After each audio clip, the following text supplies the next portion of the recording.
இப்போ ஜபலுர் ரஹ்மான் மலையில் நிற்கணும்.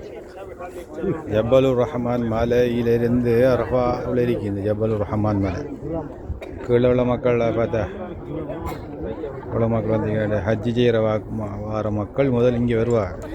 இங்கே வந்து லோரையும் அசரையும் தோழுவாங்க. கரெக்டாக இங்கே லோருக்கும் அசருக்கும் இங்கே இருக்கணும். இங்கே இருந்த மாதிரி தான் குடியோ அங்கே போவா முஸ்தலிஃபா.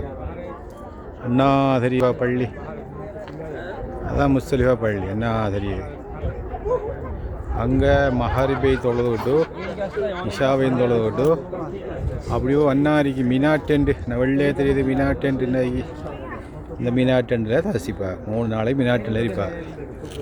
டென்ட்டில் இருந்தால் அங்கே அதுக்கப்புறம் அன்னாரிக்கிற ஜம்ராவுக்கு கல்லெற 3 நாளைக்கு பிறகு 3 நாளைக்கு பிறகு ஜம்ராவுக்கு கல்லெறிஞ்சால் அவரோட ஹஜ்ஜி கடமை பூர்த்தி ஆகும். அதுக்கு பிறகு திரும்ப கபாவுக்கு போய் கபாவில் தவாபு செஞ்சுட்டு செலாங் கொடுத்து விட்டு கபாவில் ரசூல் அறத்துக்கு செலாங் சொல்லிட்டு அப்படியோ மதினா போகிறாக்கள் மதினா போவாங்க.